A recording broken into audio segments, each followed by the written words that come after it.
احمد صلی اللہ علیہ وسلم نے نبوت کا دعویٰ کیا ہے، ان کے پاس جو بھی جاتا ہے اس سے یہی کہتے ہیں اجیبوا داعی اللہ، اللہ کی طرف پکارنے والے کی بات مان لو۔ آپ فرماتے ہیں یہ سن کر مجھے یقین ہو گیا کہ بت سے جس ہستی کی نبوت کا اعلان ہوا تھا وہ یہی احمد صلی اللہ علیہ وسلم ہے، چنانچہ میں نے اسی وقت جا کر بت کو توڑ پھوڑ دیا اور رسول اللہ صلی اللہ علیہ وسلم کی خدمت میں حاضری کے لیے عازم سفر ہو گیا۔ وہاں پہنچا تو اللہ تعالیٰ نے میرا سینہ اسلام کے لیے کھول دیا اور میں ایمان لے آیا۔ پھر میں نے رسول اللہ صلی اللہ علیہ وسلم کے روبرو اپنی کمزوریاں اور پریشانیاں بیان کی۔ یا رسول اللہ صلی اللہ علیہ وسلم، میں بہت عیاش آدمی ہوں، گانا بجانا، عورتیں اور شراب، انہی لغویات میں میری عمر بسر ہوتی ہے۔ کچھ زمانے سے ہمارے علاقے میں قحط پڑا ہوا ہے، اس لیے آج کل تنگ دست ہوں اور ابھی تک اولاد کی نعمت سے بھی محروم ہوں۔ دعا فرمائیے کہ اللہ تعالیٰ مجھے ہدایت دے، ہماری پریشانیاں دور فرمائے، ہماری سرزمین پر باران رحمت برسائے اور مجھے بیٹا بھی عنایت فرمائے۔ رسول اللہ صلی اللہ علیہ وسلم نے دعا فرمائی، اے اللہ، مازن کے گانے کو تلاوت قرآن سے، اس کے رزق حرام کو رزق حلال سے، اس کی بے راہ روی کو پاک دامنی سے بدل دے، اس کے علاقے پر بارش برسا دے اور اسے بیٹا عنایت فرما دے۔ رسول اللہ صلی اللہ علیہ وسلم کی تمام دعائیں مستجاب ہوئیں، مجھ سے تمام عیاشیاں چھٹ گئیں، میرا علاقہ سبز و شاداب ہو گیا، میں نے 4 عورتوں کے ساتھ شادی کی، قرآن کا بڑا حصہ یاد کیا اور اللہ تعالیٰ نے مجھے بیٹا بھی عطا فرما دیا جس کا نام حیان ہے، حیان بن مازن۔ دربار رسالت میں حاضر ہوتے وقت حضرت مازن رضی اللہ تعالیٰ عنہ نے بھی ایک خوبصورت نعت پیش کی تھی۔ دوستو، اسی طرح کا واقعہ قبیلہ خصم کے لوگوں نے بھی بیان کیا ہے۔ وہ کہتے ہیں کہ ہم ایک دفعہ اپنے ایک بت کے پاس بیٹھے تھے، کچھ اور لوگ بھی کسی نزاعی مسئلے کا تصفیہ کرانے کے لیے اسی بت کے پاس آئے ہوئے تھے۔ اچانک ایک غیبی آواز سنائی دینے لگی، اے لوگو، بچوں، بوڑھو، کیا لغو اور بےہودہ خیالات ہیں تمہارے کہ تم فیصلوں کے لیے بت کی طرف رجوع کرتے ہو؟ کیا تم سب حیرت میں مبتلا ہو اور خواب غفلت میں پڑے ہو؟ کیا تم نہیں جانتے کہ تہامہ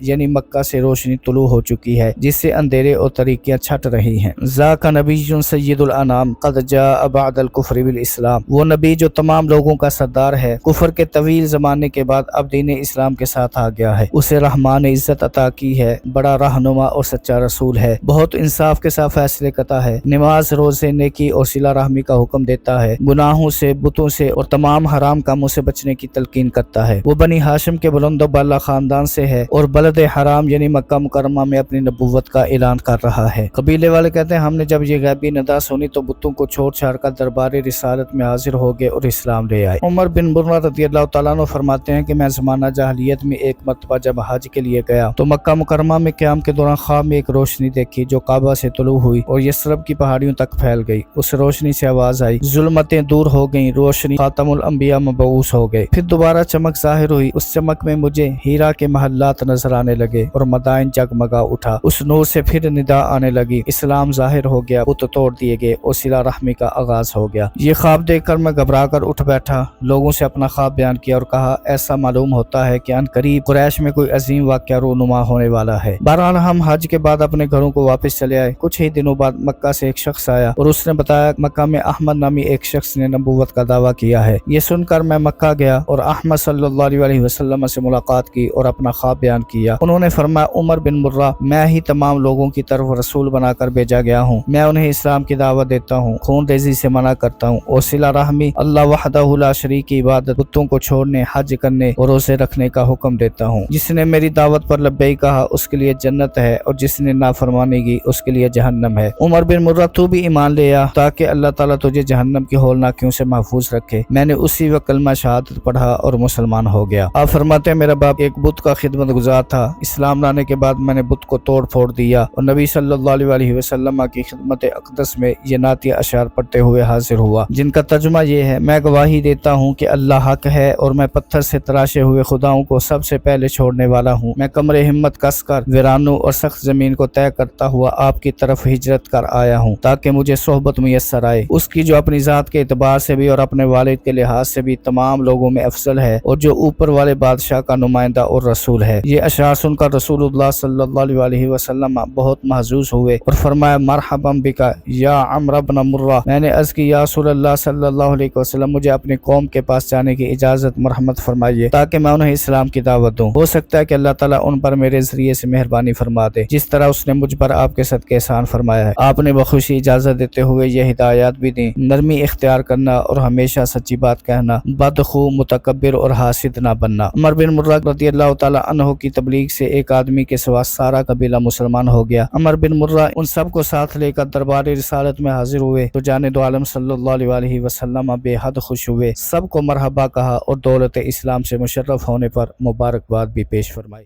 دوستو، یہ تھی ہماری آج کی ویڈیو۔ اس ویڈیو کو آپ نے اپنے دوستوں کے ساتھ اور اپنے پیاروں کے ساتھ بھی ضرور شیئر کرنا ہے۔ نور اسلام کو ضرور سبسکرائب کر لیں۔ اللہ تعالیٰ آپ کو، ہم سب کو اپنے حفظ و امان میں رکھے، آمین۔